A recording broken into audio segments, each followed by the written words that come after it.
Hi, everyone. Welcome to another episode of Conversations While We Wait. So, I'm just setting up my Facebook, but in the meantime, let's run our one song jam. Let's run it. Let's run it. Let's run it. Let's run it. Yeah.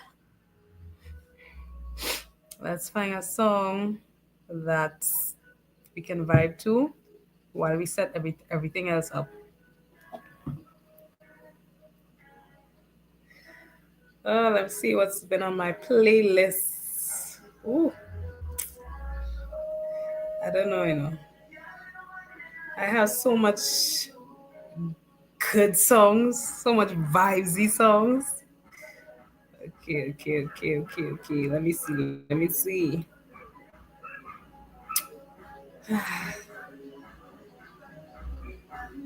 I'm gonna play a song so local, and I only recently discovered it, but it's beautiful. As I wake up, I give thanks and praise for another one as I stretch my hands to you. Kneel long in prayers, I pray for a better day. Oh Lord, please comfort me. Oh Father, so many trials and tribulations came my way. Oh Father, when you watch over me every single day, yeah. Just guide my step, cover me and check on bad mind people who try to destroy me. Send all the haters and come all around me. All I want is your blessings all over me, Baba, all over me. Rain over me like a mighty shower, all over me. Blessings all over me, Baba, all over me. Rain over me like a mighty shower, all over me. Across the board, don't pour, don't pour, don't pour. Across the board, don't pour, don't pour, don't pour. Show me life, don't pour, don't pour, don't pour. Rain over me like a mighty shower.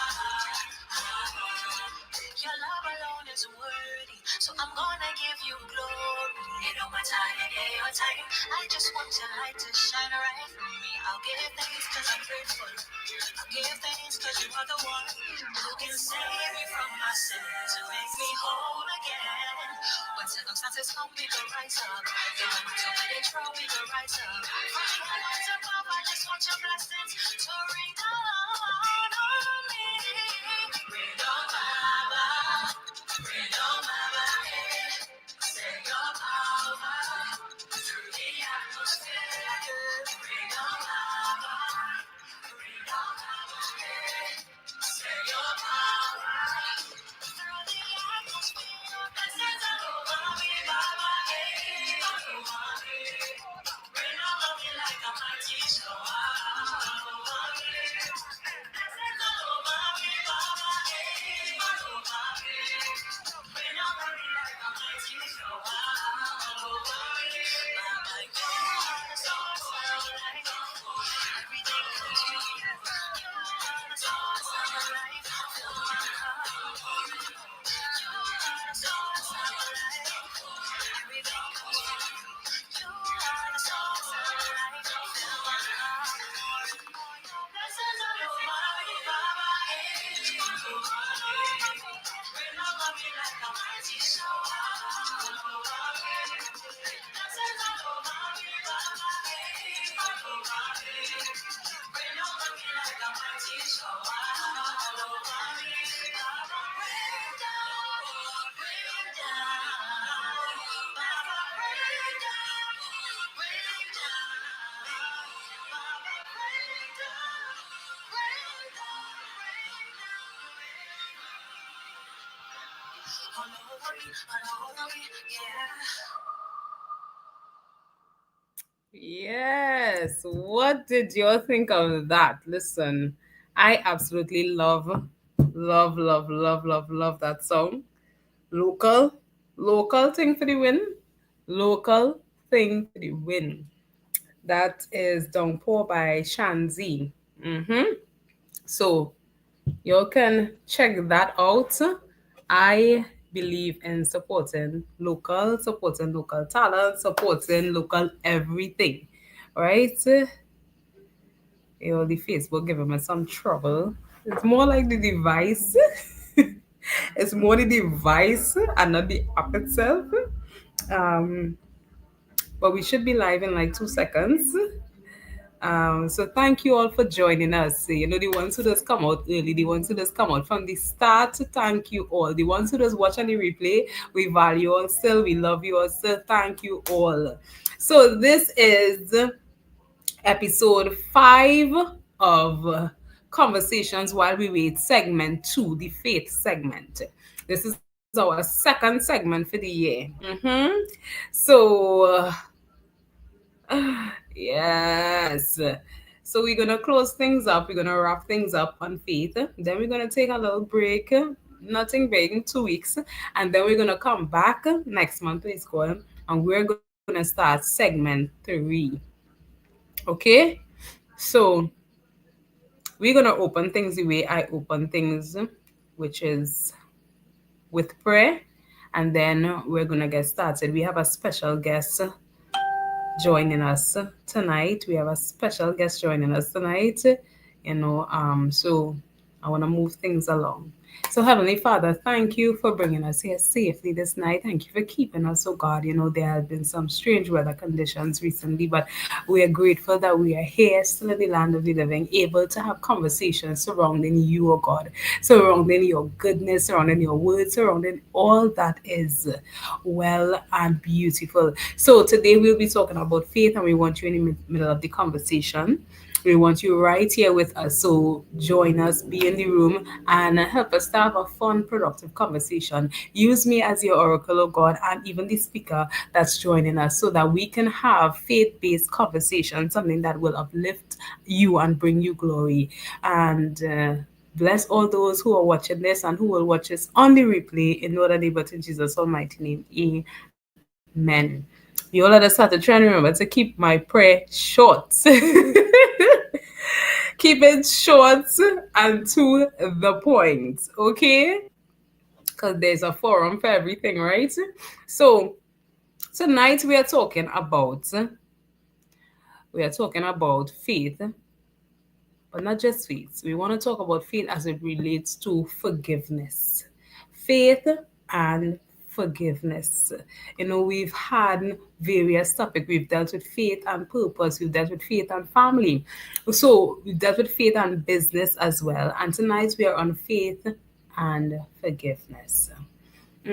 Something that so many of us struggle with. So many of us struggle with forgiveness. Listen to me.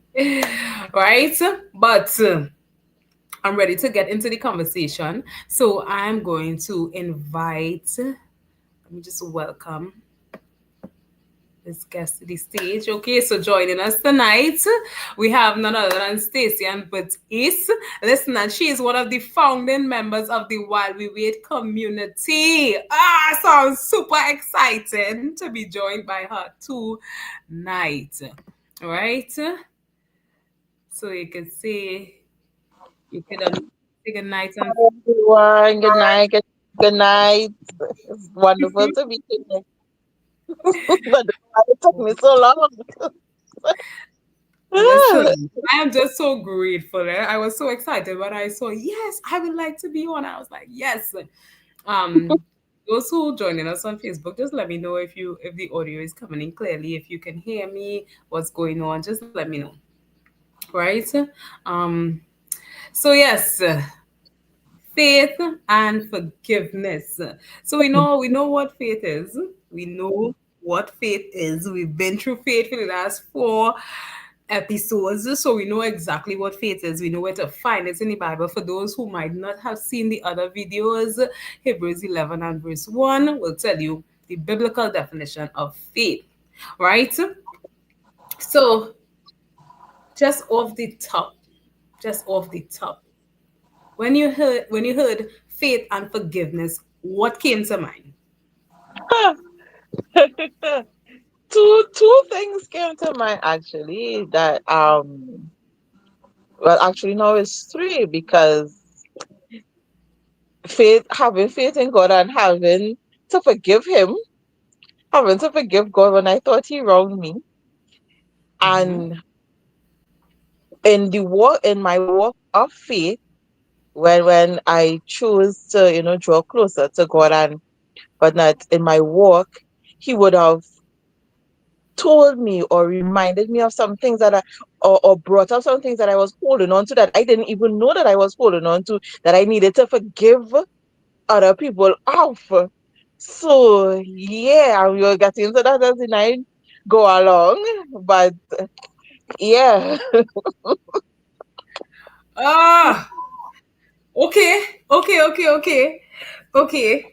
So by now we would know faith is more than just a belief in God. It's more than just having that belief in God. It gets to the point where it needs to be like a deeper conviction, and it really has to be a principle that we live by. You know, we must not only believe in who God is, but we must believe in his abilities.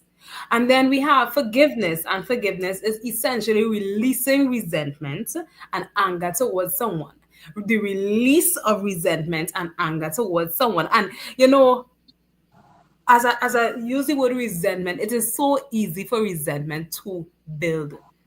And this is why you see communication, I'm extremely big on communication, because when somebody does something that you believe wronged you, their intent might not have been to wrong you, but you believed or you felt wronged by it, you felt offended by Yeah. it.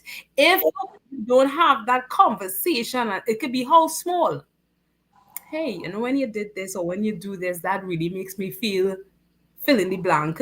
If we don't have these conversations, we can wake up a day and just have this strong dislike, a built up of resentment towards someone, and not know what to do. We don't know how it started, we don't know how we got here, and we don't know how to remove this thing.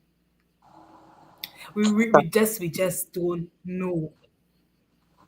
And we can also have this towards ourselves. So I love that you mentioned God. You can have unforgiveness towards God, towards someone else, and towards yourself. Yeah? Mhm. Yep. Right. So, Yep. oh gosh. This topic is heavy because culture will tell us that we can just cut people off and go. Just cuts. I don't need you. Burn bridge, living my life and you're good. Somebody else. Because we believe everybody is replaceable. Mm. We believe that everybody is replaceable. Yep. But there are some people that you meet that they aren't replaceable. And it's only after you done cut them off and lock them off, then you Burn that realize, bridge. ways boy. Yeah. Hmm. Yeah. True. And that is it. And it's Go so ahead. easy. And we, this generation that we live in now, is so easy for us to lock off people and to stop talking to people. I mean, and the thing is, sometimes it's not that we need to lock them off, but you need to have them at an arm's length, keep them at a distance. Because they may not need to be in your present life all the time, in your everyday life, but they still need to be present, so that when God ready to use them for your benefit, or to use you for their benefit, because sometimes people in your life forgot to use you towards them and not them for you, right? So when God ready to work, you need to be able to reach out to that person. So if you burn that bridge, it's gonna be harder for you to reach out to that person, and that person may definitely not want to reach out to you. And God might be speaking to them to do something for you and requesting them. But because whatever we did was, or they did to us, was so, well, in our language, so unforgivable, that Hmm. we lock them off, and I don't want to talk to this person again, and I don't want this person in my life. And that's it. That's it. And we we in the body of Christ, we struggle just as much, if not more, with unforgiveness. And Oh, I think it could be because I am just running through this in my mind. I think it could be because we expect better from the people who do the things. Because it's usually not the people who we're not close to or the because unbeliever. It's usually the people right in the church. The yeah, people who know God too. Exactly. People who you're worshiping with, people who you're serving and praying and doing the most. And these are the people who you either mm, tend to offend or they tend to offend you. And for some reason, we don't know how or we struggle with having to, because we have this belief that this shouldn't be in the church. This struggle shouldn't be in the church. This sin shouldn't be in the church. This behavior shouldn't be in the church. And we often forget that the church is not just a place of fellowship, it's also a school, it's also a hospital. So we exactly, have people who are coming to be healed. exactly, You exactly, understand? So exactly. I feel as if that's why we struggle. Because and a lot of the times it's because we were not looking. So I could think of times in my life where I was hurt by men. And the hardest part about the hurt was that I was minding my business. Me, was minding my business. My good self. I was in my little bubble. I was minding my business. And somebody's son decided, you see this one there? I go and trouble that. Somebody Mm, decided, so the coming now to my bubble, start talking all kind of thing that nobody didn't ask them to talk. Nobody didn't ask you this. Nobody didn't invite. Like we didn't invite you. We didn't say, hey, look at us. Come, join. No, you found yourself and decided you're going to disrupt my peace. And then having to deal with the hurt of that now, it's like, why should I forgive you? Now, this is before the knowledge of who forgiveness is really for came. So yep. you're like, nah, you don't deserve my forgiveness. But then it's like, Bobby, this is not for them anyway. This is for you. And it's like, yeah, but why it feeling like this? Why does it feel as if me forgiving them is helping them and hurting me? Yeah, because the hurt, whatever they did to you, run so deep.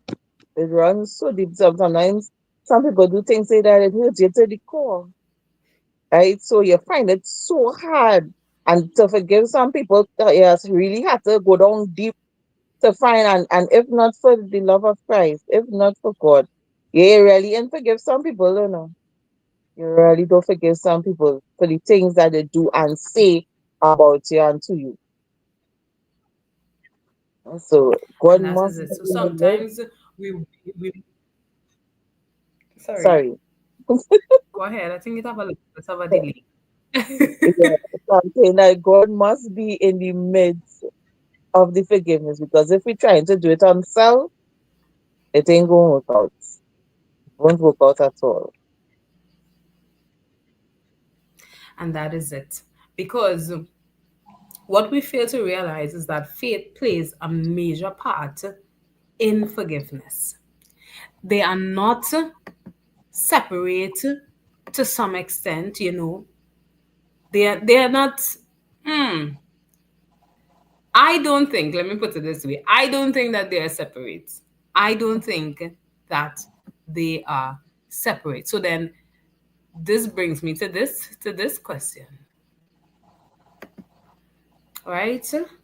Do you believe faith is required for forgiveness?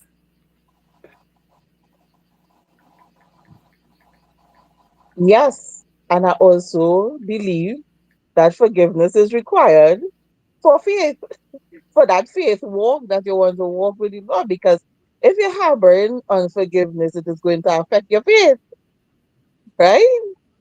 And if your faith, if your faith little bit, unforgiveness go take longer to happen.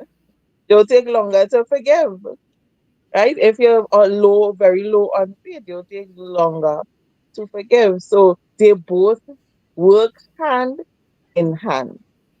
They both work hand in hand. They need each other. And I'm so happy that you said that. I'm so, so happy because there are people who believe, no, I am a faithful person. I have faith. I'm full of faith, but you're harboring unforgiveness. So now you have placed a cap on your faith because your faith can't go much further past that because now there's this portion of you, there's this piece of you where this unhealed trauma resides, that unforgiveness has now locked that in there. And when it comes to dealing with people or moving, you wouldn't be able to do or function as you're supposed to because you have this deep seated mistrust for people that is basically Mhm. locked up with that unforgiveness. Mm-hmm. Yeah. And then the And then on slightest, top of that, it will affect your obedience. yeah. Say that And again. then the slightest thing, you're gonna have triggers, and you're gonna trigger whatever caused that unforgiveness in the first place, and then it might transfer onto other people. Might not And be that one person that wronged you. It will transfer onto other people because they may not have done the same thing, but something they did trigger that unhealed part of you, and now you like, see, you do this and I did not like that. So now you're harboring unforgiveness for our next person. And this becomes a lifestyle all of a sudden. correct. And that is why some people wake up a morning and they realize they have nobody. I do not have anybody. Because why? Everybody who has done something to hurt you, instead of reconciling or forgiving or, just cleaning, because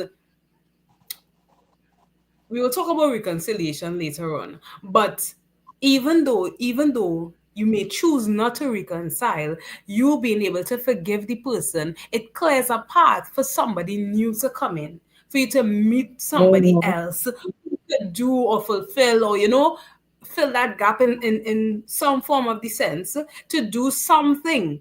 Now, if it is you don't forgive, now you are blocking yourself because you may genuinely meet someone or you may meet a genuine person, but because you still have that hurt lingering there, you're gonna suspect this person of being something else. And that is gonna destroy the relationship. So we could talk about self-sabotage in there. That is gonna destroy the relationship before any life can be given to it. So you wake up one morning and you realize, I don't have any friends. I don't have anybody I can call.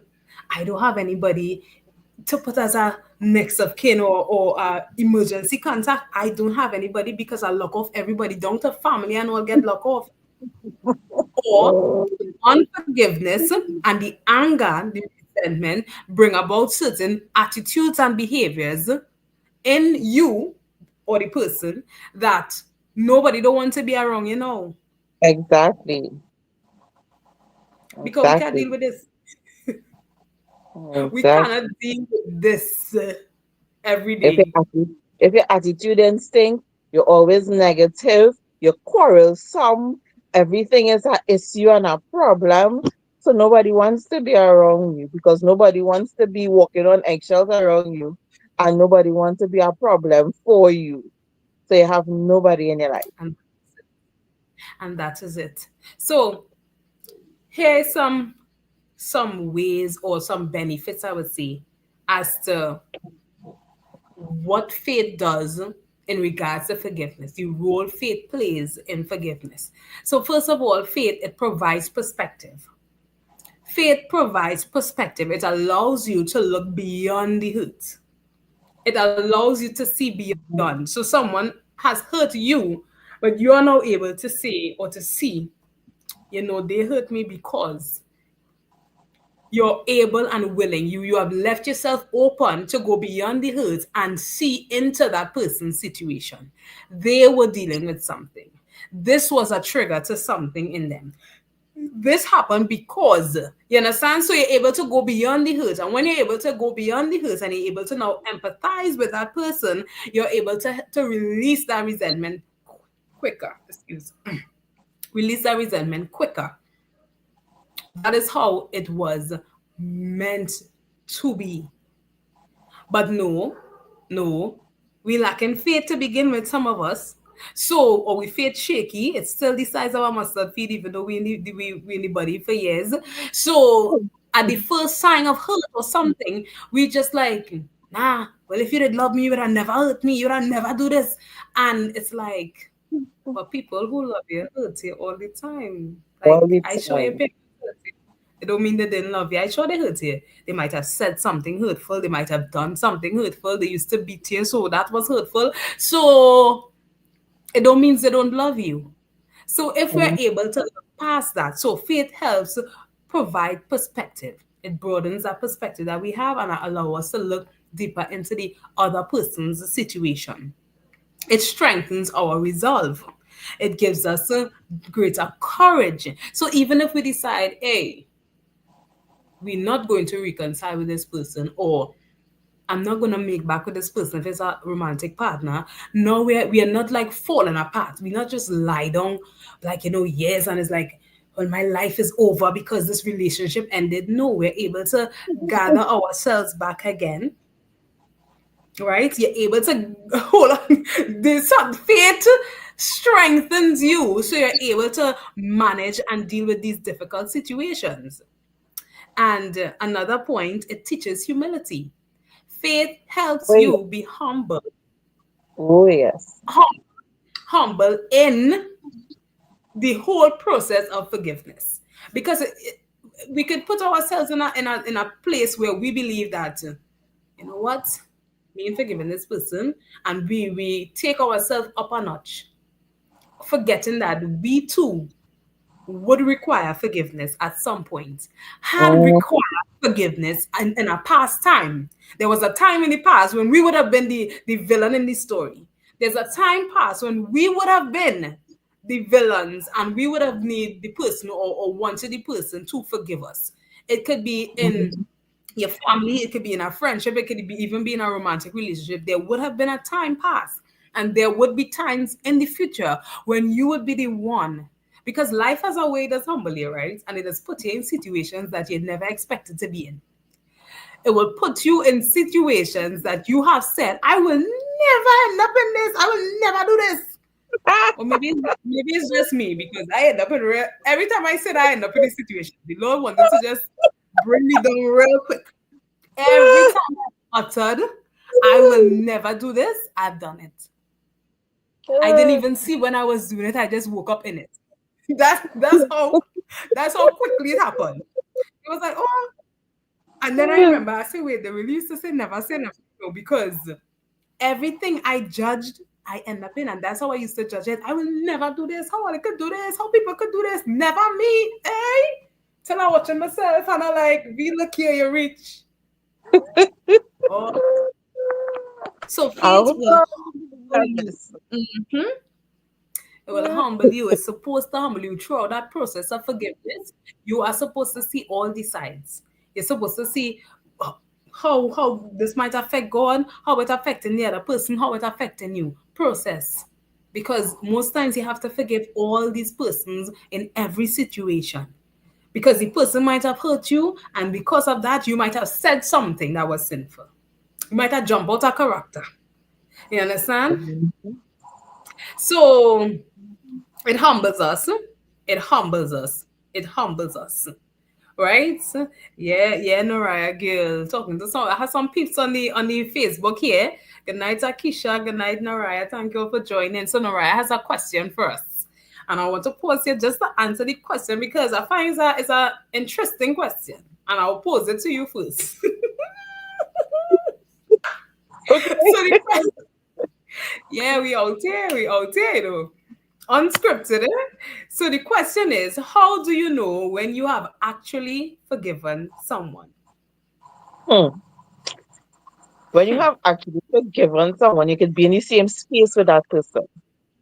You can be in the same space with that person and talk to them and interact with them and not feel no type of way, have no resentment for that person.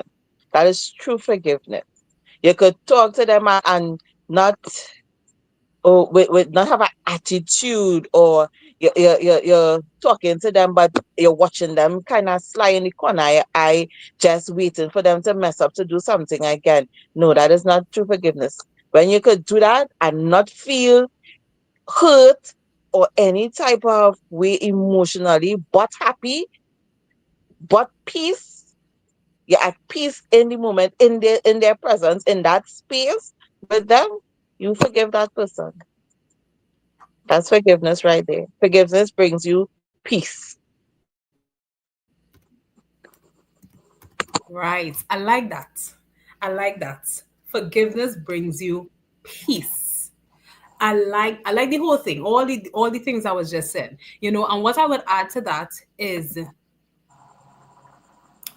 when you really forgive someone, you don't have any, the anger is gone, the desire to be revengeful, if that was your train of thought, the desire to be revengeful or to get even, sorry, that is no longer there. um you really just genuine. You kind of go back to how you were before the hurt happened. Like the thoughts and the feelings you had towards the person. Not mightn't be the lovey dovey kind of, okay, well, I was, yeah, and then it mightn't be all of that because, as I said, it might have been an ex. So you mightn't go back into that I am in love with you state, but the genuine care and consideration and stuff that you had for the person before the hurt, that kind of comes back.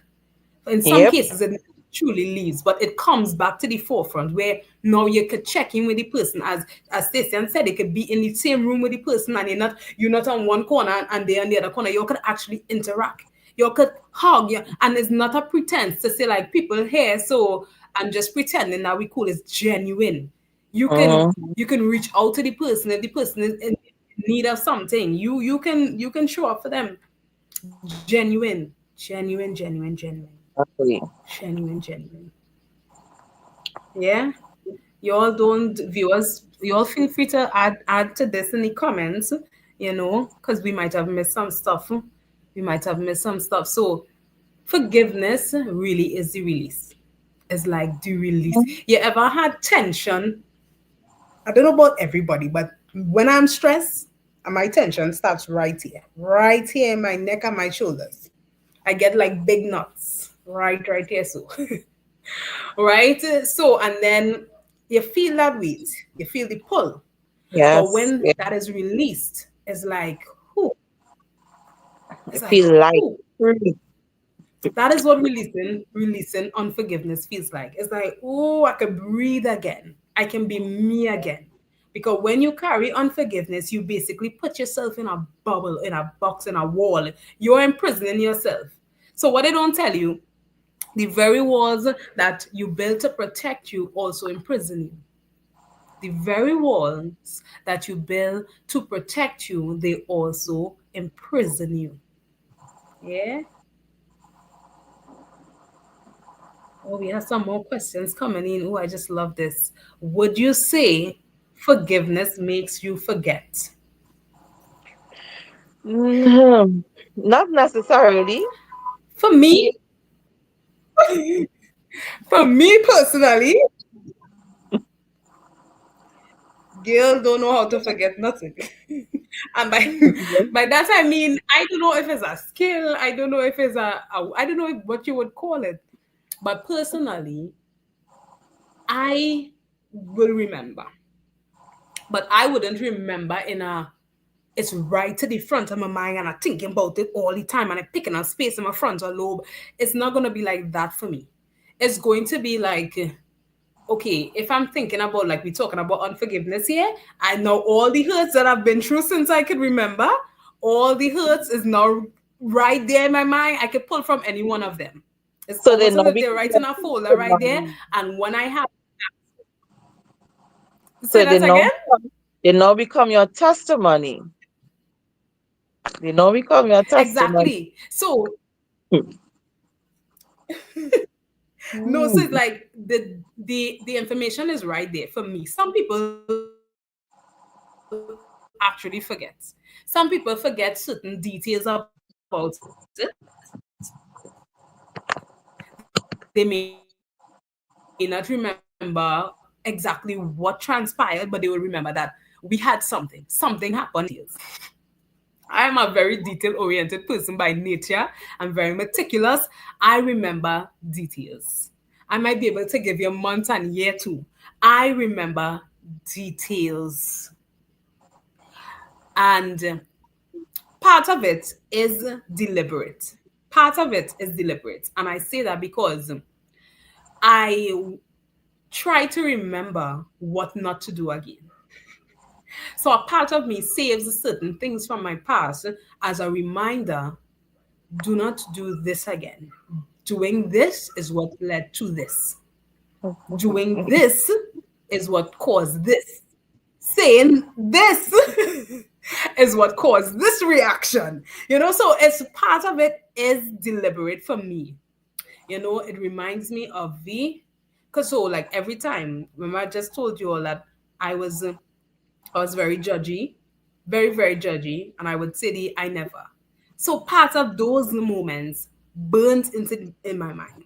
Even things that led to hurts on both sides, I have it right here because I want to always remember there was a time when you allowed pride to control you and you almost derailed your entire destiny.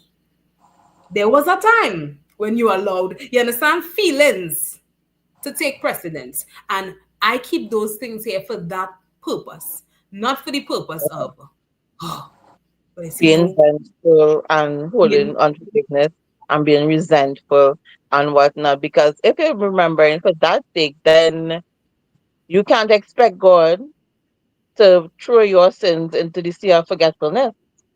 Because that's what He promised, to throw your sins in the sea of forgetfulness. And if you want your sins thrown into the sea of forgetfulness, then you have to throw other people's sins into the sea of forgetfulness the same way. So, and that's yeah, it. And I think we misinterpret the forgetting part. I don't think we are expected to literally forget. I think we are expected to forget in the sense as we can function as if it didn't happen. yes, And for me, I'm able to do that. I am yes. able to function as if it didn't happen.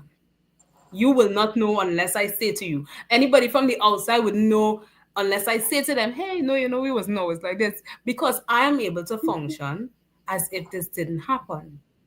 And if I know I'm unable to function in that regard, then I probably would not even consider reconciliation. I think it's my internet is giving trouble. I'm not sure, but people may need to come over to YouTube because YouTube seems to be stable. Facebook, however, a little shaky. Right? Um, so, guys, my apologies for the Facebook audience. I believe it's my internet is giving a bit of problems. I'm not sure, but you all can head over to the YouTube if you all are experiencing difficulties. Right? That is, you go to YouTube, VFGE Kingdom. VFGE Kingdom with a capital K, and you should.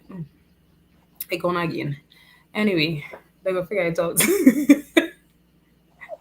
They will figure it out, right? So Mm. this brings me now to the power of forgiveness. Why must we forgive? Because many of us, let me try to type it real quick. Many of us, we don't see the need to forgive. We just like, forgive them for what? They're not affecting my life. My money's still running. That's the mentality that we have because, again, a lot of us believe that forgiveness is for the other person. But we don't understand that unforgiveness blocks us from going deeper in our relationship with God, from receiving certain things that He has for us, from just accessing. Could you imagine? Like forgiveness is the key to unlock certain doors, and we just like circling in the same room. But like I cool here. And we can't understand why we can't see breakthrough, why we can't go to the next level, why we still here feeling stagnated, because we probably have a list of people that we need to go through one by one and forgive. Yep. So sometimes So sometimes the thing happen, the incident happens, and go ahead. move on, we move on, and we don't even know that we harboring unforgiveness. Sometimes it's not until 5, 10, 15, 20 plus years down the road. Something might happen and, you know, bring back that.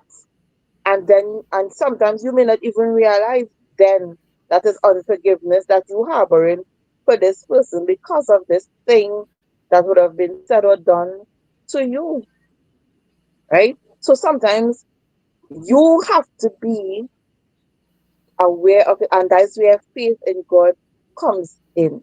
Because when you constantly wringing out your heart before God, He is going to show you all where you are falling short. He's going to pinpoint and he's going to tell you where you're falling short, and it is up to you to work on it. So if you carrying unforgiveness for 20 years, sometimes the person that you need to forgive done dead and gone rotten, right? Who is God you have to take it to help you to forgive that person, right? So that is how forgiveness and faith works hand in hand. And that's also what can help us, because many of us, we feel like we need closure. We feel like we need closure. You know, well, I can't forgive them because of how the things ended, and I didn't get an apology and nobody apologized to me. So you know what? But if the person dead and gone, how again the apology? Exactly. That's why I like that you mentioned, because how are you going to get that closure that you're waiting for if the person happened to die without having face up? Because it have people, they sit down within themselves and they know they did you wrong, you know, they know they did you dirty and they didn't deserve it. And they know within themselves they should come and apologize, but they don't have it in them to come and Nope. accept accountability for what they did. So they sit down and they say it within themselves. They probably even say it as a prayer, but they cannot face you to utter these words to you. So I've had to learn that, listen, you have to be okay. You have to figure it out with you and God, how to do the forgiveness and all these moving on without getting that closure. But some of us, we keep waiting. You all go over to the YouTube because I keep disconnecting on the Facebook. So if you can go over to YouTube, you know, you will get proper access. I will still leave it running, but I'm just saying. All right. So the benefits of forgiveness. Let's talk about that. Benefits of forgiveness. There's emotional liberation. You are freed emotionally. Emotional liberation. You get to release anger, bitterness, resentment. It is for you. It lightens. It's like if it is you're drinking dirty water and all of a sudden you get a filter and now you're getting clean water in your system. Unforgiveness dirties your water, it dirties your inside, it dirties your belief system, your mindset, your thinking, Mhm. and things flow from that. Your heart is stained with something and you need to be purified and purged of it. Unforgiveness is necessary. It also is with your mental well-being. People get sick all the time. And a lot of the times people think they're sick because, oh, yeah, well, something happened. And sometimes, well, let me say this way. Do you know that your mental health affects your physical health? So sometimes you're getting physically sick because there's something off with you mentally or emotionally. Mm. And unforgiveness is one of those things that can cause you to get sick physically. Mhm. You don't fight me, you know. Go and look it up for yourself. There are things, there's a mindset, there's a way of behaving. If you pay attention to negativity could kill even plants in a room.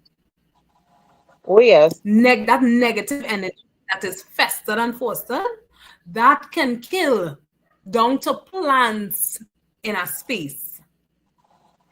And then Yes, there's so the true. positive energy. That's why we talk about speaking positive and just being like, oh, it's not just like a ha ha. It actually works. Speak positive things over yourself. And so unforgiveness and any other negative thoughts and feelings that you have, they work like that. They destroy your mental. They increase your stress levels. They increase your anxiety, the rumination, which is like the constant repeating of certain things and thinking of certain things. They're constantly going it over. Something happened and they keep running it over in your mind. What you could have done differently. What could have happened differently if you had done this, if you had done that. You see the woulda, shoulda, coulda problems, right? But when it is you forgive, your stress level goes down, your anxiety goes down, your sleep improves, your focus is better. Something as simple as unforgiveness, right? It also affects your physical health. Study shows links between forgiveness and lower blood pressure, improved immune functioning. So okay, we think we can harbor things, we think we can carry someone in mind and not have some sort of side effects to that. Yeah, it doesn't Mm-hmm. work like that. And another benefit of forgiveness is it restores relationship. Forgiveness helps you restore relationships. So when we look at people who have been married for 20 plus years, and I'm not just talking about they married on paper, I'm talking about they happily married, their vibes, and it's like, oh, this is it. I want this kind of love to find me and hold me hostage. If that's the kind of situation, that's what I'm talking about here, or friendships that last past 10, 20 years. All I think was just so. A lot of these friendships and relationships required forgiveness, not just one time, not just two times, several times, countless times. And if or when you are someone who forgives, you open the door to also be forgiven. Of course. And it's the same with us and God. We want God to forgive us for all the sins we're doing. We're doing sins since we were small. We sin and we know better and we're still not doing better for so much years. And we want God to just forgive us. But for some reason, when somebody at the first sign, they ain't even finish in the act yet, they start to act suspicious, just sketchy. From that first moment, we just like, you see this, yes, block and delete. I not on it. That's me. You look like you're up to foolishness. It's like, That's you look like me. you're up to foolishness. I'm not on it. But here we Exactly. are, parading our foolishness in front of our Father daily, daily, taking him into unholy places with us, having ungodly conversations with him. I mean, he's there, he's everywhere, right? And we do this so effortlessly. And then we go to him and we apologize. We don't even really repent, we apologize. And then we still get to live in his grace and his mercy, and we take it for granted, and it's but then when that person comes, it's like, and there's a story in the Bible that speaks to this 30. There was a man, he was owing someone a lot of money. This is me paraphrasing because this is just, I have a lot of Bible stories up in here, right? And I'm going off the top today. So he was owing someone a lot of money. I think it was a king, right? He owed him real money. He went, the king was ready to collect, he didn't have the money. He went and he begged, he begged, he begged. He was like, please, please forgive me, I don't have the money, da da da da da. He asked him to, okay. The king said, Give okay, no him problem. something. Mm-hmm. King said, no problem. He now leave the king. Now done begging for mercy. Left the king. Meet someone who owed him You money. forgot to not key part. We You left. forgot to not key part. Yes? You forgot to not key part. The king gave Yes. his debt. Ah, yes. The king forgave his debt. Cancel it. All our money you're owing. Let's just say it was about 10,000. I wanted 10,000 it, right? Like, I don't know, I didn't do the calculations, the conversions, nothing, but I am just using this figure. Let's say the money was about 10,000. He owed the king. Don't have the money. The king cancel the debt. Oops. All right, I'll have mercy on you. He leaves the king house, goes down the road, sees a man who owes him $100. That's how far the gap was there, because what the man was owing him was way, way less than what he was owing the king. Yep. The man maybe was owing him $100, and the way he entreated this man for that 100, he forget he was now on his knees begging for mercy. And people saw all of that, and they went back and they reported him to the king. And the king said, "Come here, he's a wicked man." I think I missed out on next part there with what he do the man. But the king said, Yeah. "Hey." He call up the man, snatch the man by the throat and collar him up and them to right hand and put him in jail because the man couldn't pay that. Well, I don't know what they read the Bible. The Bible is juicy, right? Yeah. Man say, you know what? He's the king say, wait, you're a wicked man. I know. Cancel your debt. You couldn't get this man some mercy for just this $100. Come. He said, come. He roughed him. He ended up in prison. He had to stay there until he was able to pay off, which obviously he couldn't pay off. The word actually says he was unable to pay. The amount was so vast that he would not have been able to pay. They sold all his possessions. They sold his wife, his children, everything that he had. They sold, and it still wasn't enough to pay back the king. He had to spend the rest of his life in prison. And that is how some before God. We want God to forgive us, but the person that mashed with toast since last week in church, see you mashed my toe, and you didn't say sorry. You're waiting for an apology for them. And still they might say sorry, and you mashed my toe. You can't remember you, I have to keep it right back. Yes, Ole, this is why I love to read.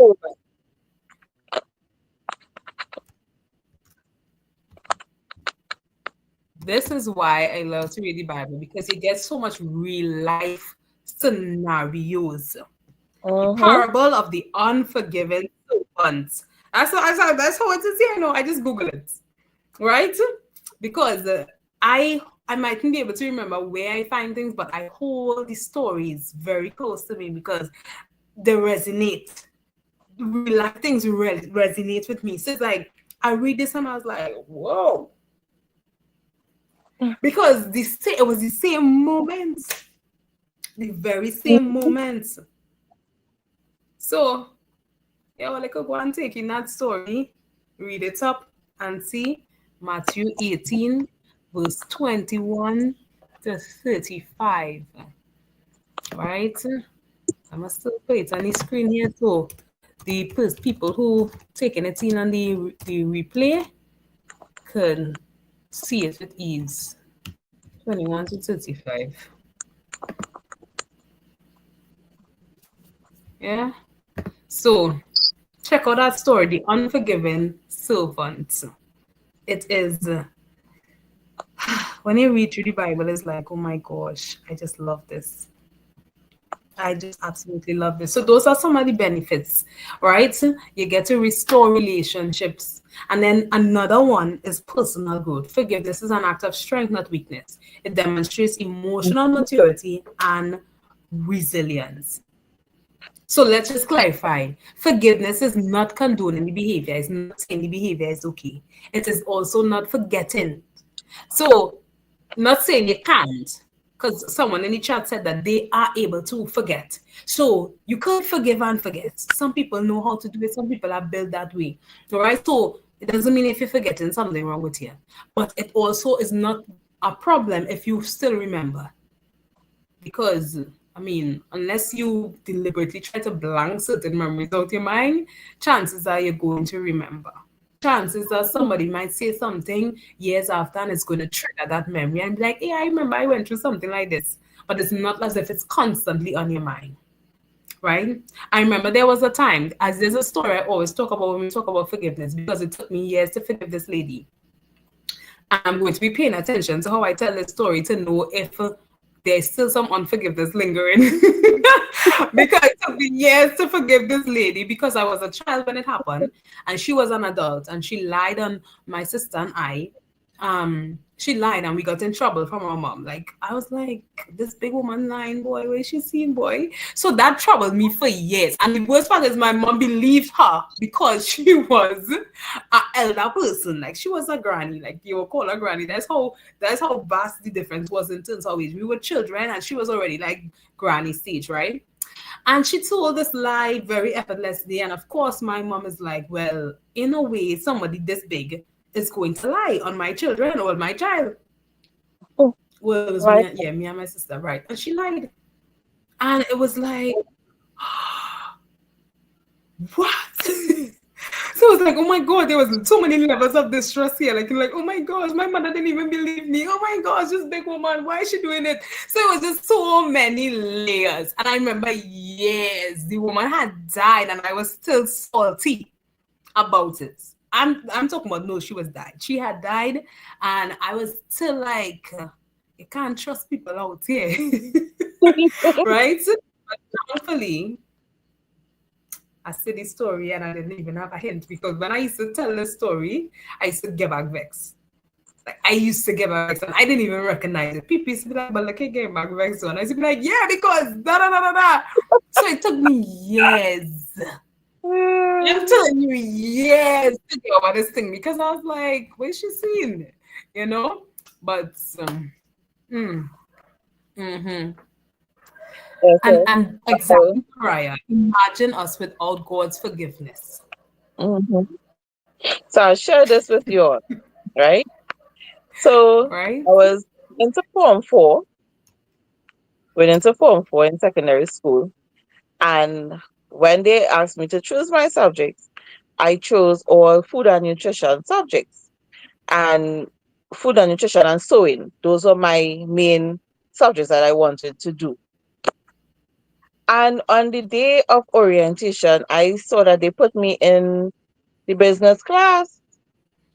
And I was like, I don't want to be here. And I told my mother, Mommy, I don't want to be here. Transfer me into the food and nutrition or the sewing class.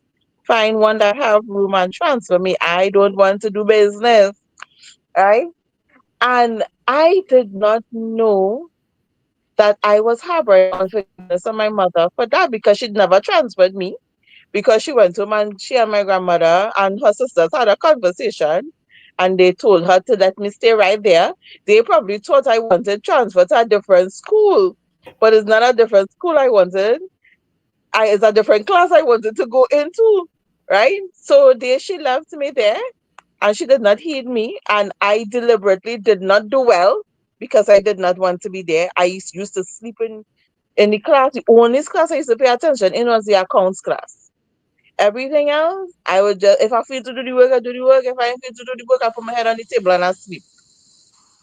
And it only affected and hampered me. It didn't affect my mother one bit, right? And it was only, and it's like every time I tell the story, there was a hint of resentment. There was a hint of resentment, but I didn't know that.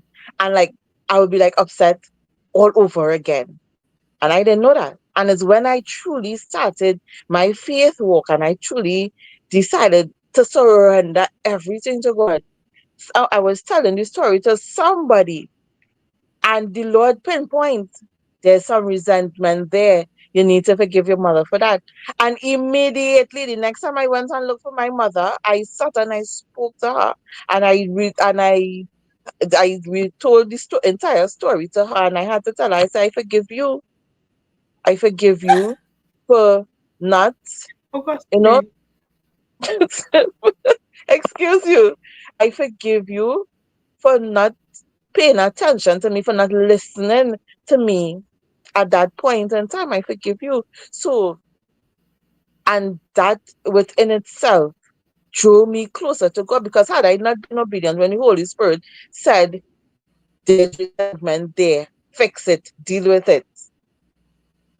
I would have still be. You would have heard it in my voice. You would have heard the resentment in my voice. Oh no, where I read this story again. So that's why I said faith and forgiveness work hand in Well, hand. thankfully we don't hear it. I didn't It hear it does. either. I think it yeah, it wasn't there. It wasn't there because sometimes we don't see the need to do that going back part. That actually going back and saying, this thing that you did when I was a child, it hurt me. And while I was a child, I didn't realize, that you were doing the best that you could do. I didn't know that then, but I know it now. So I'm just saying that I just want to let you know that I was harboring feelings, I was toting feelings, but now I'm not toting feelings again because I have a deeper understanding of the sacrifice and everything that goes into it. Da da da da da. I think in our culture we miss that part of the process. We think, okay, well, the Lord showed me this, and then it's like, all right, Lord, well, let two of us deal with it. But God is like, no, no, no, no. This is you want to deal with this person, and I will just be here looking at you dealing with it. And then I will give you pointers as to if I'm satisfied with how you dealt with it. No, you have to do it again.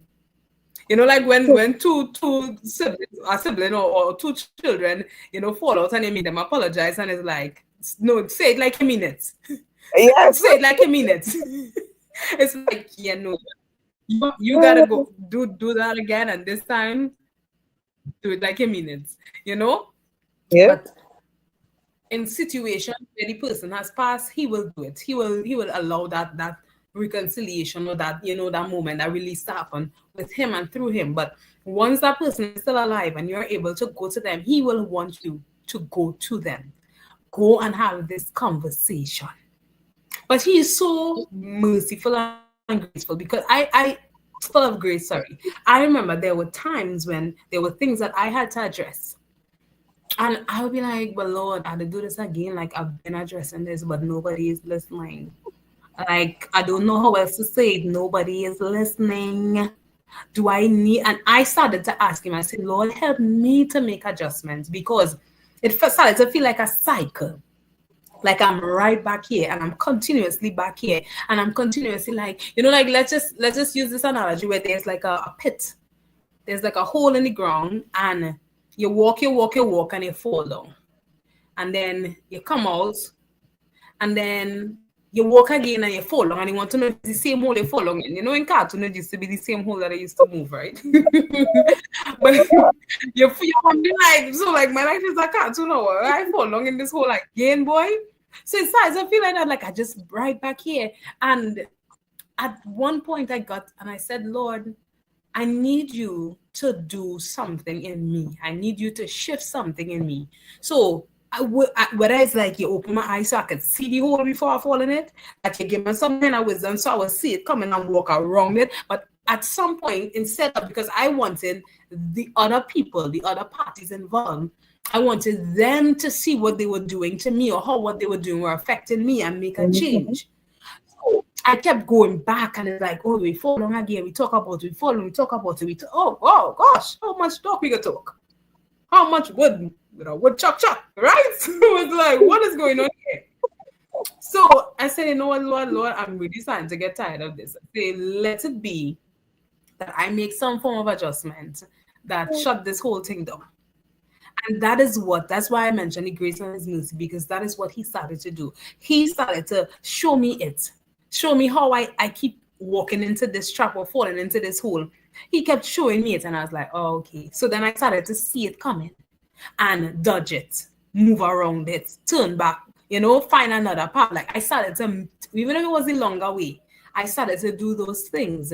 And that is how the pattern and the cycle of certain things really kind of broke off. And sometimes we have to do the same thing, even with the process of faith and forgiveness. Instead of us continuously expecting somebody to stop hurting us or stop, treating us in a particular way, sometimes we have to make the adjustment for it to stop. I mean, if you keep telling somebody You see, you're coming in my place a little too late. I find you're coming in my place a little too late. Here's what. You come, how much time you gonna say that before you change your locks? So when they come, they can't come in. You understand? They will understand this is the hour you have to come in if you want to come in my place.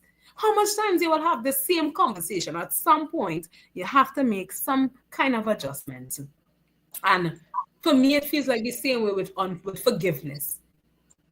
There's a difference between somebody doing something or things just happening, let me put it that way, something happening that requires forgiveness versus the same thing happening that requires forgiveness. If the same thing is happening and it's the same thing you're forgiving all the time, that is a pattern.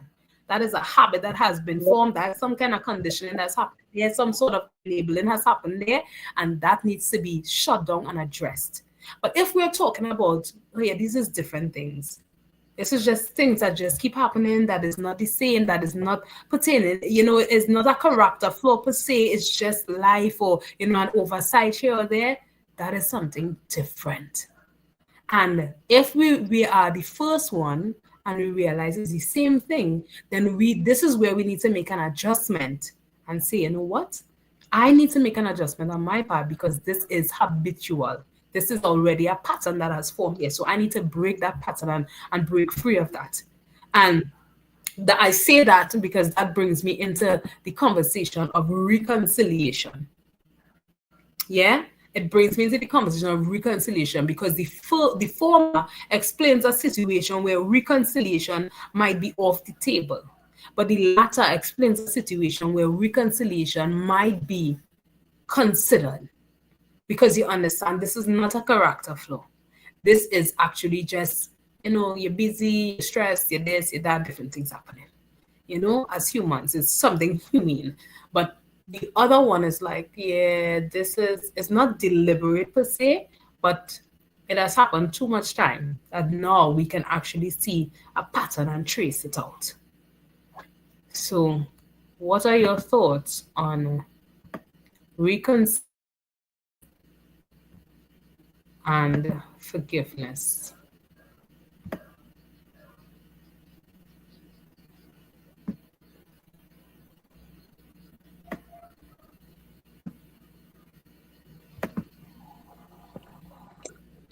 Hmm. I believe that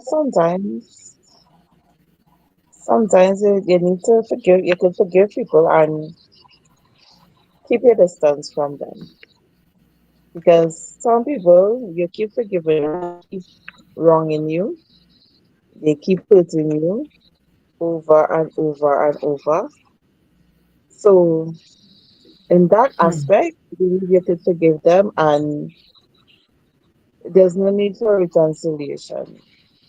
There's no need to be Right. in that space to be around them because you now protecting yourself because by me entering into your space, by me being around you, I opening up myself for hurt again. I opening up myself to be damaged by you once more. So that is self-preservation for me.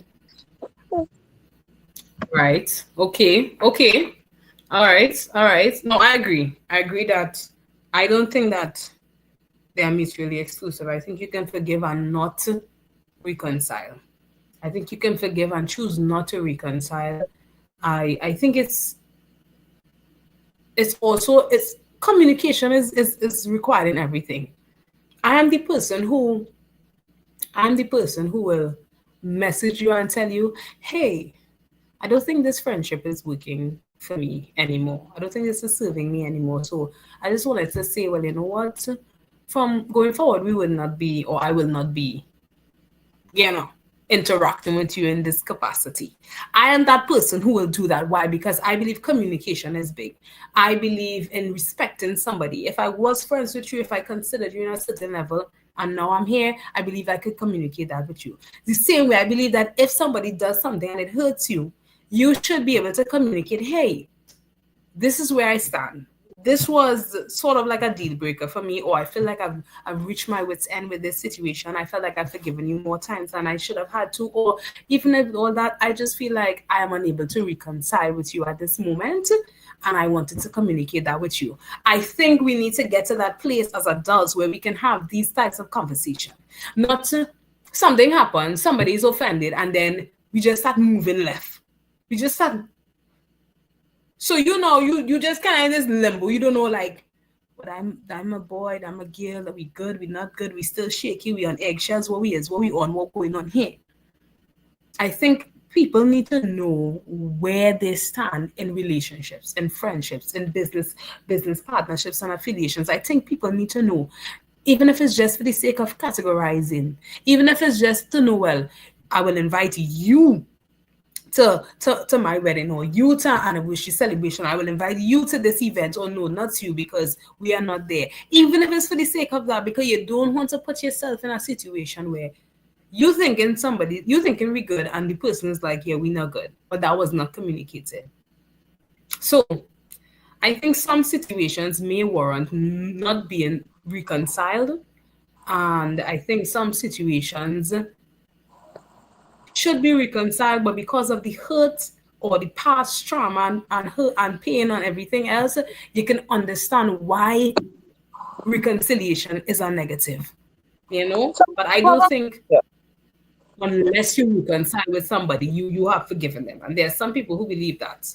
You know, like if we are not able to reconcile, that means true forgiveness has not yet occurred. And that's not always the case. You can forgive somebody and decide. And it's interesting because it's also said here that's one of the points as to what forgiveness is not. So as I was saying, it is not condoning behavior, it's not necessarily reconciliation, and it's not excusing the perpetrator for the consequences. So for instance, someone who was sexually assaulted, if they decide to forgive the person who assaulted them, it doesn't mean that they're saying it was okay for him to do this to me, it was okay for this violation to happen. No, because when we understand who forgiveness is for and why we're doing it, we will see why it is better to do it sooner rather than later. You know? Um, so, next question. Now, I would like you to share a time, an experience, and you all can do it in the comments as well. Share an experience with us when it was challenging for you to forgive someone.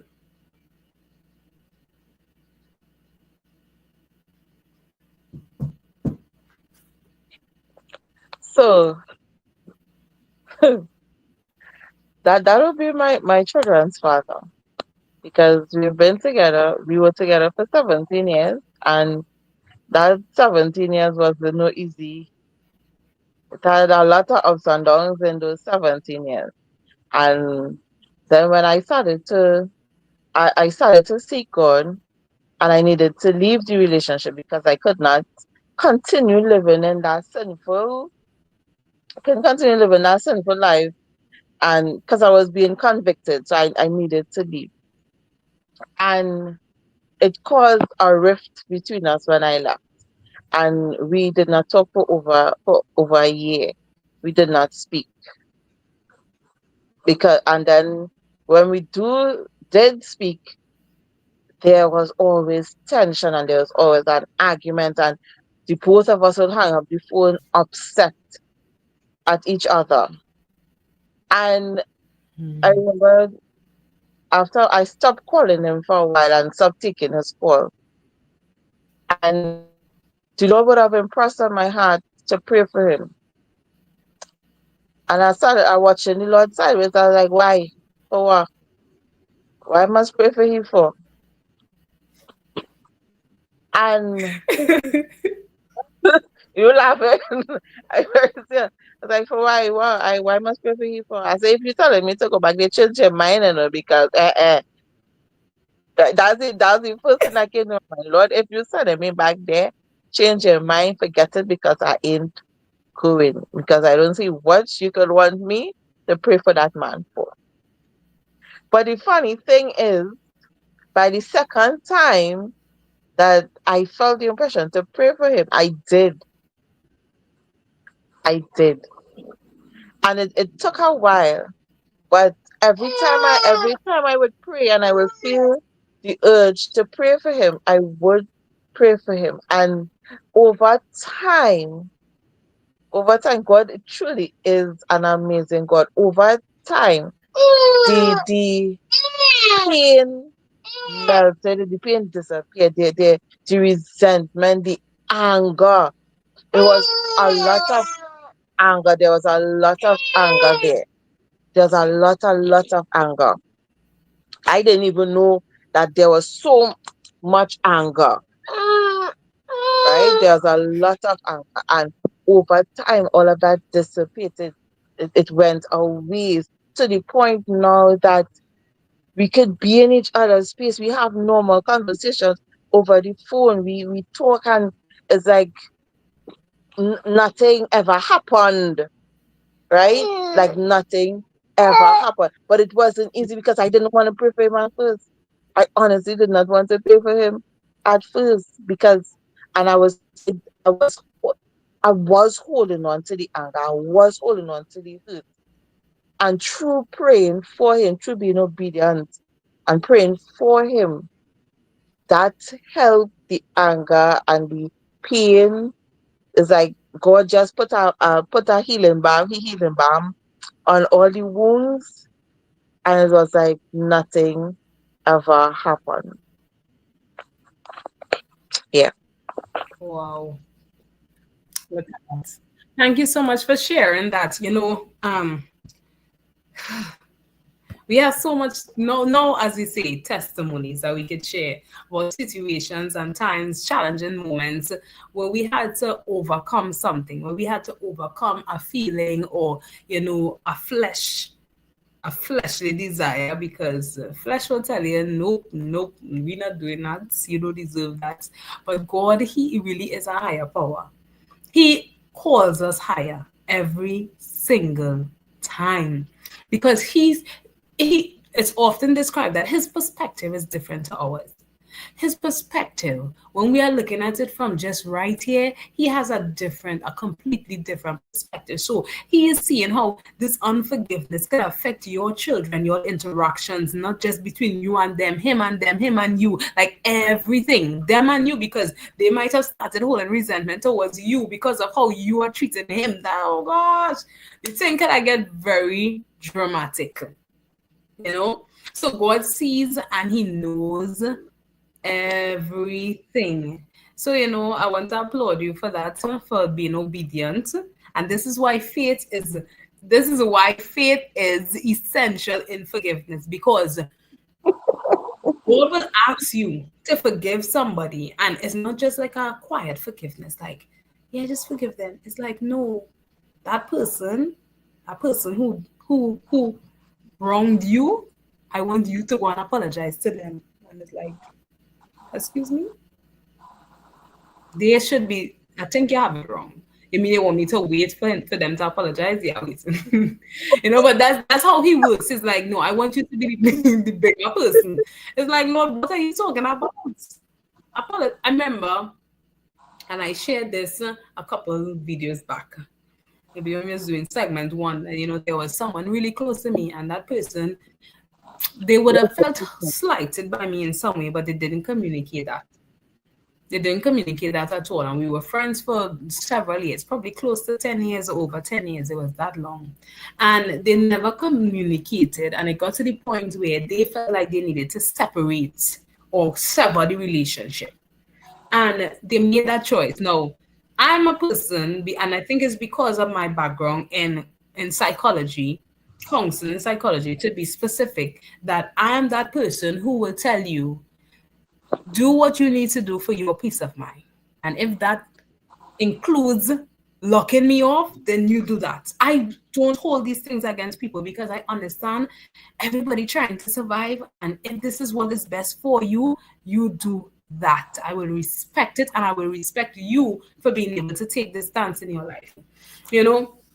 And I remember the person didn't have that conversation with me, and they just severed the relationship. So it was very sudden and very unexpected for me.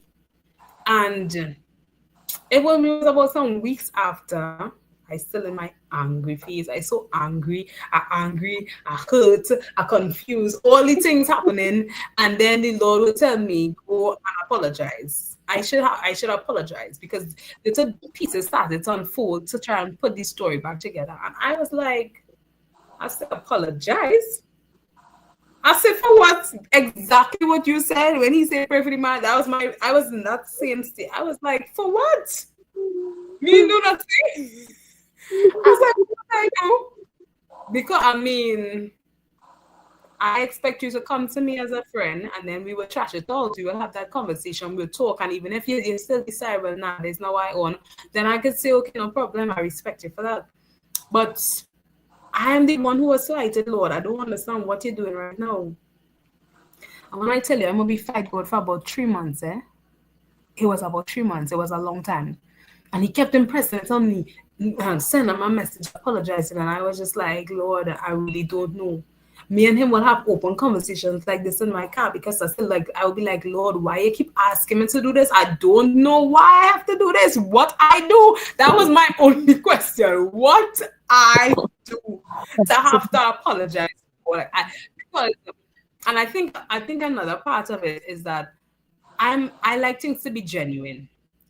I don't just say things for saying them sake. I don't just say sorry just because I know that will smooth the situation over. I don't just say, I don't just use my words lightly. So I'm like, Lord, if I have to apologize, it has to be genuine. And I have to know what I am apologizing for, or else it is not going to be genuine. And when I tell you, the Lord started to peel back. The Lord started to show me and show me and show me. You see that thing that I mentioned at the start where it having faith and forgiveness gives you perspective. The Lord started to show me perspective. He's like, you keep looking at this from your point of view. You keep studying how hurt you, and I need you to look at it from her point of view. I need you to look at it and see how hurt she was.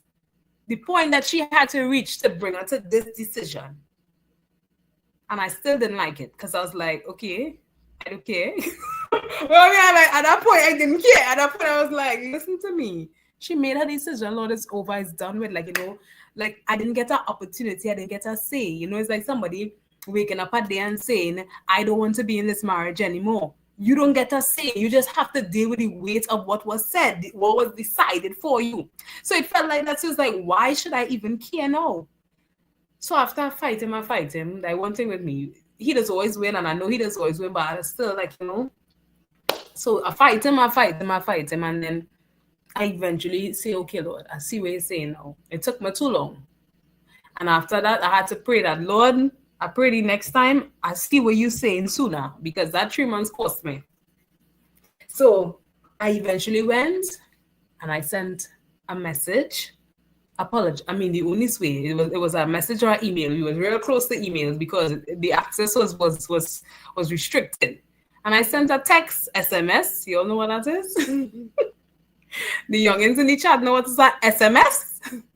I sent an SMS message apologizing. Because it's like, okay, and it was genuine. By the time I was done 3 months later, I mean, it had to be, right? So it was genuine.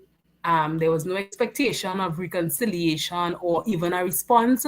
This was me finally. This is what we call delayed obedience. This was me finally being obedient to God and doing what he instructed me to do 3 months prior. And it was only because of faith, because without faith, I would have just been like, Lord, I said no. I said I'm not selling this apology and I'm not doing it. I said what I said. But when you have that faith and the Lord opens you up to a different side of forgiveness and who is really for and the depth of it and what is really closed off from you, and you carry that, then you realize, okay, fine, I'm doing this to me. I'm doing this to my children. I'm doing this. I'm even doing it. And to some extent, it helps the person because I don't know if she read the message. I don't know if she even got the message. I know I did my part and I sent the message. But let's just say she got the message. That might have healed something in her. I mean, it might have been some months or years too late, but it still might have healed something in her. and helped her, you know, release from her side faster.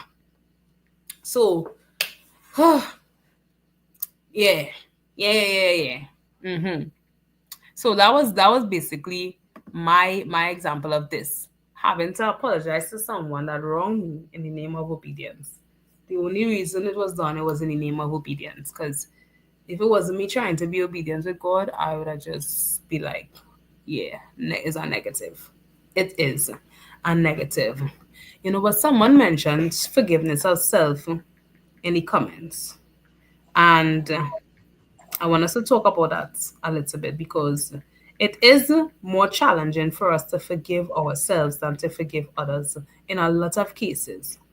And I think that leads back to our self view and what we think we deserve.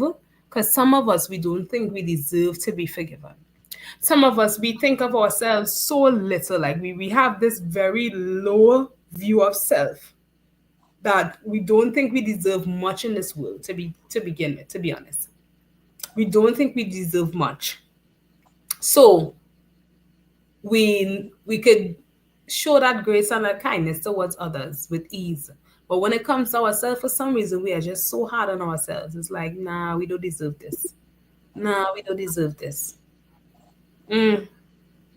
And that could work for us and against us at the same time. It's good to be hard on yourself to an extent because it helps develop character. When you're hard on yourself, you work harder, you push harder, you put more effort into being better.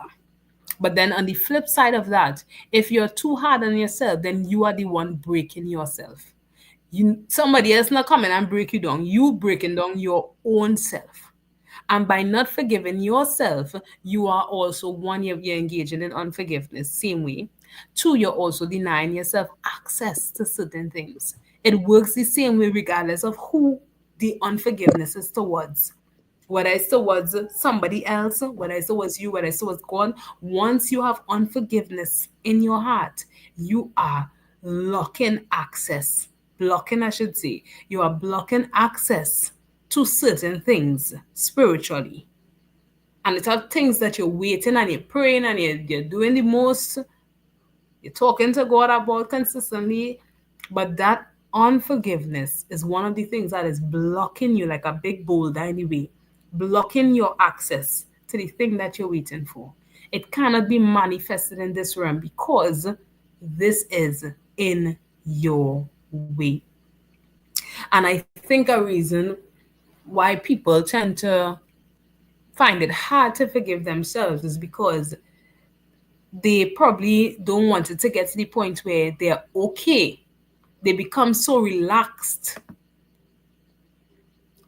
They become so relaxed by the whole thing. Like, let's say you sin against God, you sin against your body, guys, just excuse the guest speaker for a while. She'll probably pop back in before we close off. All right. Which won't be too long from now. Now, you sin against God and you forgive yourself. So for some people, it's like if I forgive myself too easy, then I might sin too quickly. So we kind of hold ourselves hostage in this place, in this, we hold ourselves hostage here when I'm not going to forgive myself in hopes that it will make me do the sin or take longer before I engage in this sin. If we're paying attention, we realize that that doesn't work. If we're paying attention, we realize that that does not work. It does not work. Right? So we can and we should forgive ourselves, but then we also need to set up boundaries and parameters to help us from not engaging in some of the other behaviors that we are fighting to forgive ourselves from. We don't want to become comfortable with this, and it's understandable, but at the same time, it's like we do not balance in that because unforgiveness versus continuously falling in sin or whatever the thing is that you need to be forgiven for. So instead of holding yourself hostage, how about you set up certain systems in place to prevent or to reduce the amount of times that you do something that requires you to be forgiven? And that is what the goal is, to reduce the amount of sinful acts that we engage in, to reduce the amount of times that we have to go to God and ask for forgiveness. The goal in striving for perfection is so that, and that's again faith, because the higher our faith gets, is the more in tune and aligned with God that we become. And the more we're in tune and aligned with God and we begin to see his heart displayed to us, is the less we want to hurt him. Because we understand, if you know somebody, if you have somebody who's extremely good to you, somebody came to your mind right now, somebody who's extremely good to you, somebody who has been kind and loving towards you, that is somebody you don't ever want to hurt. And if you hurt that person, you know how that feels. And when we see the heart of God, that is how it's supposed to be. When he begins to show us who he is, his true self, he bring us in close. Then we get to that place where, I can't keep doing this, because I keep breaking God's heart. And by breaking God's heart, that begins to break your heart. Right? Breaking God's heart begins to break your heart. So then you begin to make different decisions. You put systems in place that causes you to make different decisions that are less harmful. You understand? That are less harmful. So, hey, self-forgiveness is important because it releases guilt, shame, and self-condemnation. That is part of the enemy's plan. The enemy wants you to continuously feel shame and guilt so that you don't go back to God. If you continue to hold on to that, then when you should be going to God for forgiveness, you're going to hide from him. You're going to go right back to the garden with Adam and Eve and you're going to try to hide. How do you hide from the all-seeing God? How do you hide from the all-knowing God? You're out there looking foolish. It is like hide and seek with the lights on. Like I see you running to the hiding place. Like, come on, we will look ridiculous. So let's just skip all of that and just go to God. And then ask him to help us set up systems to keep us in our righteousness, or in his righteousness for that matter. Yeah? So when we keep our faith or continue to strengthen our faith, faith becomes a motivator. And the motivator is the thing that propels you or compels you to forgive. So if you're struggling with unforgiveness, maybe increase your faith. And as you increase your faith, you begin to desire to do what God wants you to do over what your flesh wants you to do. Yeah, so even if you don't want to forgive, you will forgive anyway. Forgiveness strengthens your faith. As Stacey mentioned, it goes in the both direction. It flows in the both direction. Right? Having faith leads you or makes it easier for you to forgive. And forgiveness boosts your faith. It strengthens that faith. Because you get to live in that freedom of forgiveness. And then shared values.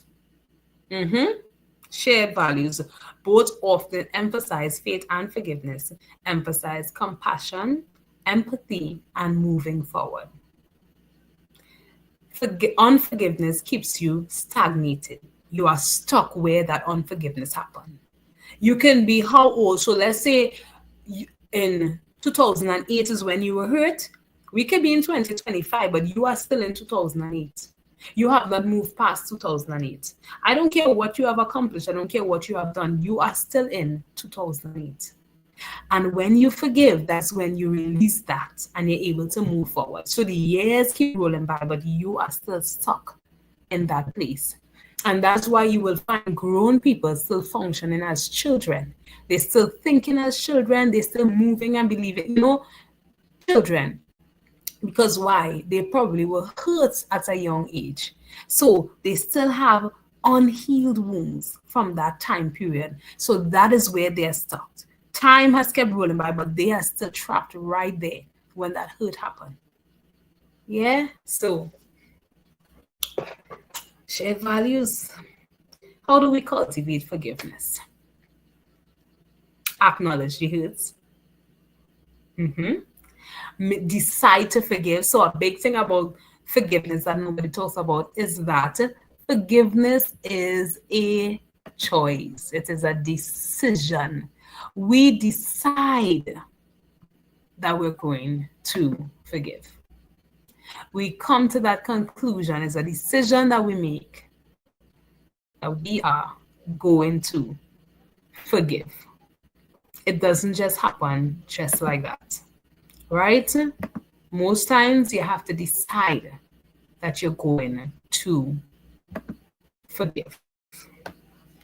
Empathy. Try to understand the person's perspective. Try to understand the person's perspective. What was happening? Try to understand the person's perspective. Like, try really, really hard to understand it. Release expectations. Stop expecting somebody to change. Stop expecting closure. Stop expecting an apology. Just release that too. When you're releasing, release that as well. Okay. Practice self-care. What we don't do a lot of times, we don't take the time to heal. We just have we put on this strong mask and we like, no, I good. This thing didn't hurt me. Now, me?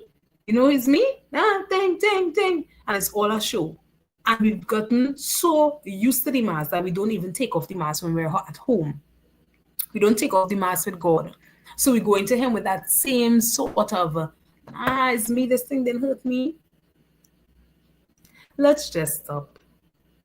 Acknowledge your hurts, not just to the person, or just in general. Acknowledge that you are hurt by this. This thing hurt me. That's the first step, really, right? As we went through. And then take that time to grieve the loss, to grieve. Don't just keep going as if nothing happened. Take that time. If a 10-year relationship fall apart, that needs to be grieved. Something died. Something is gone.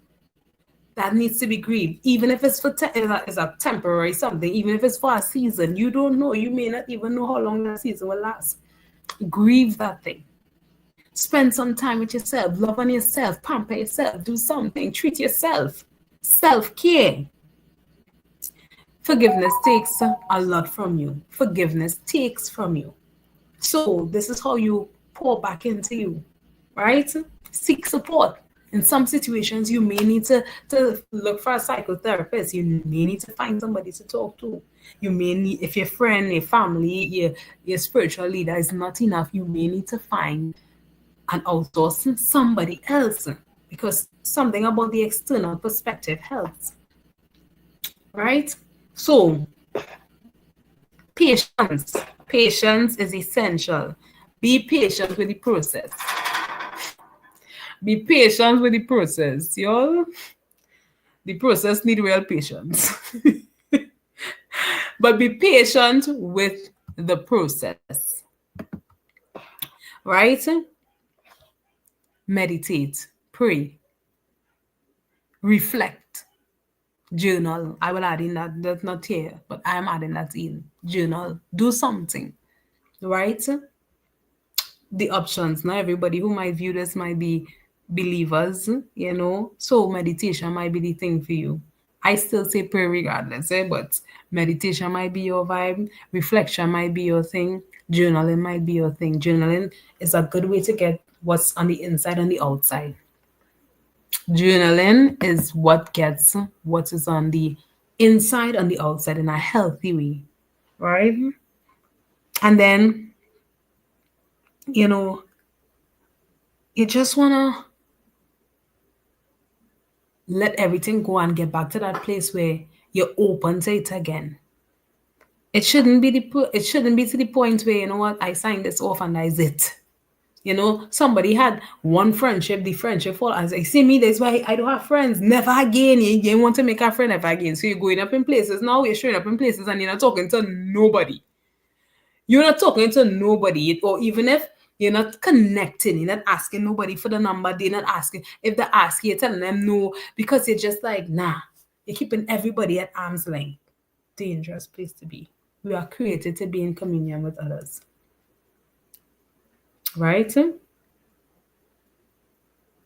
And in closing, you know, Susan could prepare her closing remarks from now, you know, because we're wrapping up. We're looking to wrap up here.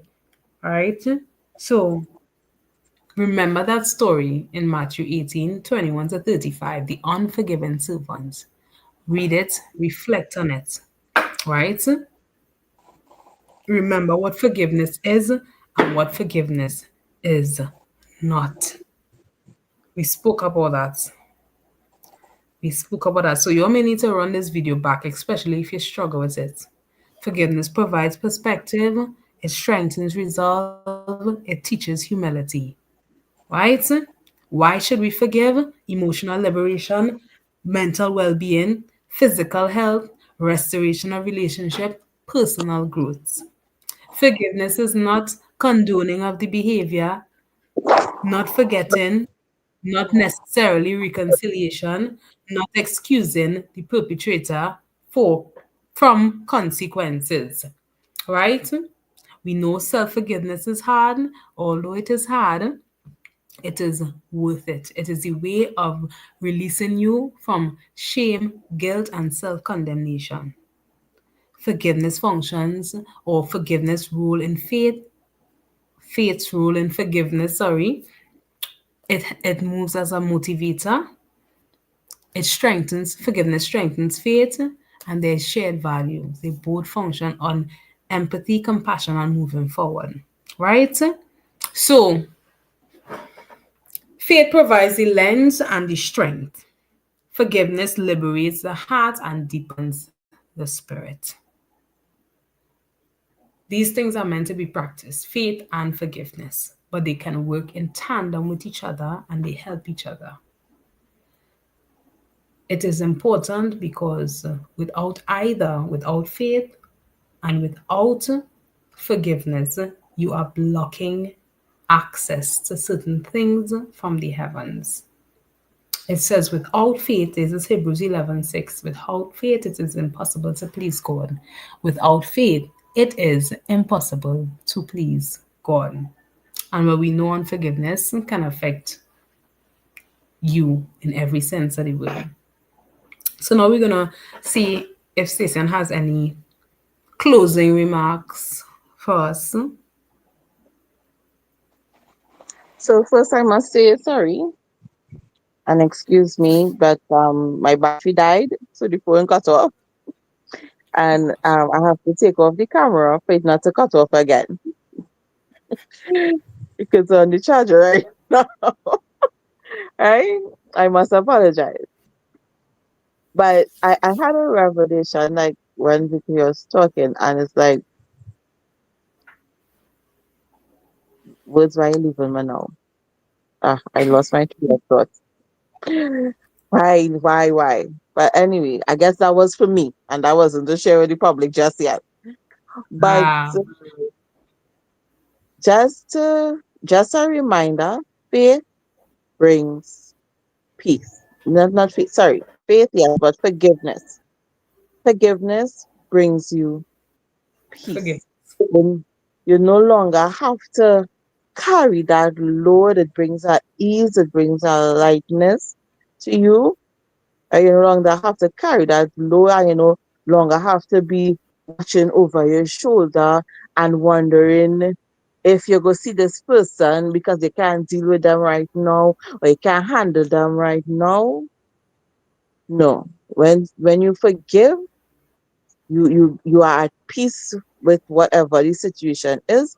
So you no longer have these things total now that there's unnecessary baggages are carrying around with you.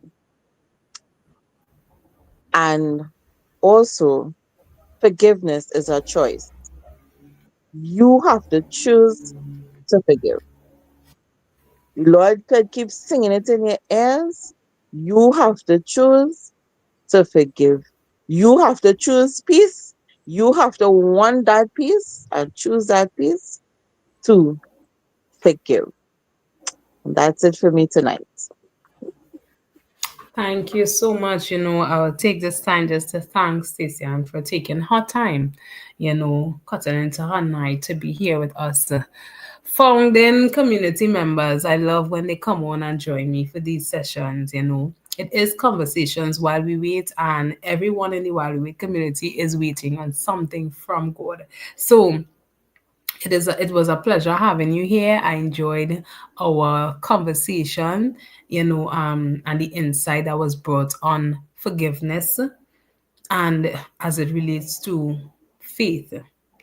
So my final points for you all is remember that forgiveness is personal and it's often painful, So give yourself the grace. Give yourself the grace to deal with the situation. Don't try to be rushed or don't allow yourself to be rushed because you could try to rush the process, but you'll realize, just like me, years later, and you still haven't forgiven the person because you do it because you were told to do it, or but not because you genuinely were there. So give yourself time with that. Um, and just understand that everybody's walk is different. But when you understand that it is for you mainly, that should be the driving factor and the main focus in why you forgive. It's not about the person, it is about you. This is going to block me from connecting with God the way I should. This is going to affect, or it could affect, what I need from God or when I need to be forgiven from God, by God. So these are points that you can hold on to. And this is it for tonight. One announcement: I have an upcoming event on the 27th of July. That's Sunday, please God. Sunday, the 27th of July, called Distractions and Destiny. Distractions and Destiny. Yeah. Be in the room. This event, we will talk about how distractions are used to derail one's destiny. We're going to talk about covenants and coverings. We're going to talk about distractions in the deep. We are going to go in because the enemy plans is to distract you, to keep you from reaching your true destiny, from fulfilling your true destiny. And the kicker is he uses you to do it. He uses you to distract you from your destiny. So your destiny is in danger. And if you want to know how, how, be in the room. It's $100, and you can message, reach out. The information has been on the screen whole day, not whole day, sorry, whole session. So reach out if you would like to get the registration information and be in the room for distractions and destiny. Right, so you all enjoy the rest of your night. Thank you all for joining us. Thank you to those who watch this and to those who will watch this on the replay. Yeah. So you all take care and we're out. Oh, and I must apologize to those who started off on Facebook. It seems as if it's saying something. We may have to discontinue with our Facebook Live and just use YouTube because YouTube has been managing just fine since we made this switch from Instagram. So yeah, that might be what is happening when we return. Remember, we are going on a break after tonight, and we're not coming back until August. August the 11th is our next schedule, tentative appearance for segment 3 of Conversations While We Wait. So, blessed night, everyone. Remember, God loves you, and I do too.